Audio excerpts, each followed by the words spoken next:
What's good, guys? Welcome back to another video. Today we're going to be going over an optimization question that was sent to me by a student. So the student's in pre-calculus and we're going over a question right here that reads, a rancher has 200 feet of fencing to enclose 2 adjacent rectangular corrals. And what we got to do is you have to write the area as a function of x, make a table of values, and then finally find the maximum area. Now again, this is kind of like that calculus idea of optimization, where we're coming at it with a pre-calculus side. So, how do we think about it? Well, we got to think about is what is max, right? Well, in terms of pre-calculus, the maximum is going to be the vertex, specifically of a parabola. So what we're going to be doing here is we're going to be writing the area in terms of a value, that's going to be squared, and then using the vertex form in order to find that maximum value, aka my maximum width or length, plug that in, get the other adjacent side or the corresponding side, multiply together area, you get the teal. So without further ado, let's just get right to it. All right, so first thing that we gotta do is we gotta kind of understand what's happening here. When I'm thinking of word problems, especially like this, I like to draw them out visually so I have a good understanding of what's happening. So I have 2 adjacent rectangular corrals. So in other words, I got a rectangle, somewhat like this, and it's cut like this. Right? Now, in this case, what I gotta be thinking of is, well, I'm given 200 feet of fencing. So in other words, I have a perimeter all the way around, including this, of 200 feet. So I gotta think about how I'm gonna write this using perimeter. Well, I got, let's just say W here, I got W here, I got length here, I got length here, I got length here. Now they're saying right area is a function of x. In this case, my w values are my x values, and then my L values will be my y values. I'm just showing this just to kind of understand the width idea and the length idea. Now, normally, perimeter is the formula for perimeter is just adding up both sides, right? 2L plus 2W. In this case, though, I have actually 4 widths because there's 2 of them right next to each other, and I only have 3 lengths in this case because they share one side. In other words here, what I'm going to do,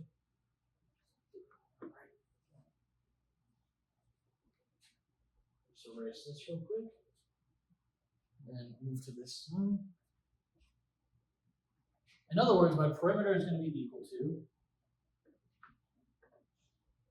3 times the length plus 4 times the width. Now for this, since we're going to be doing this in the case of x and y, I'm going to change these to x and y just so it starts making a little bit more sense. This is 3y plus 4x. Okay? Now they want this in terms of x. So what I'm going to be doing here is I'm going to be solving for y, because that's going to make this equation in terms of x values. So when I plug it back in here, right, it's going to be, everything's going to be in terms of x. So perimeter, well, we know what the perimeter has to be, actually 200 feet.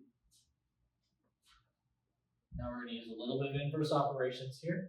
I'm going to subtract 4x and divide by 3. So that gives me 200 minus 4x divided by 3 equal to y.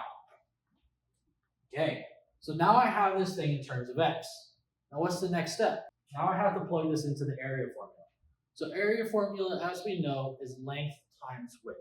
However, in this case in particular, since we have 2 adjacent rectangles, it's actually 2 times the length times width.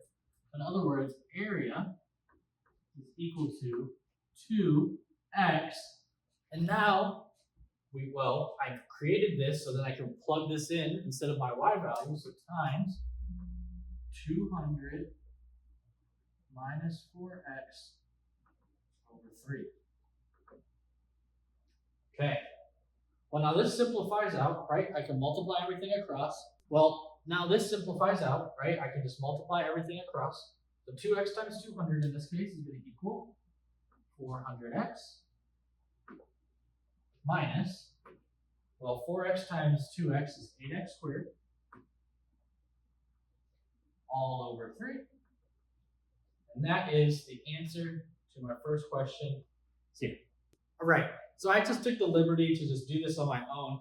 Essentially what I did is I just plugged in my x values into the equation that I got, and then these are the corresponding area values that I found. Notice that as we get up to this 25 point, we hit a maximum and then we decrease. Well, why is that? Well, let's remember that my formula, in this case I'll rewrite it here, was equal to, and I'm going to write it in standard form, negative 8x cubed, or 8x squared,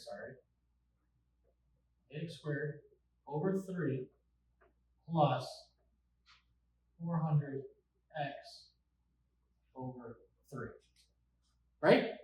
So notice here, there's a negative in front. What does that mean? Well, it means that if I was to graph this, obviously I'm not going to graph this perfectly, but the whole point is, hypothetically, it is an upside down parabola, which means as we're getting to that particular point, there is actually going to be a maximum value. That is the most important part of this question here. The fact that we're using a parabola is finding our maximum possible value and using that vertex to find the answer, right? Maximum of a parabola equals optimization for the answer. So, how would I do that mathematically? Well, what do we know in math that finds a vertex? Well, we have vertex form, or we can use that idea negative b over 2a. So in this case, what is my 2a value? Well, what's my negative b value? First. Well, that's my 400 over 3. So in other words, negative 400 over 3 divided by 2 times my a value, so that's going to be negative 16 over 3. Now, how do I do this? Well, when you're dividing by a fraction, it's the same thing as multiplying by a reciprocal.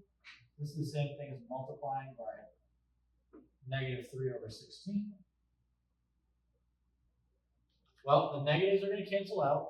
The 3's are going to cancel out.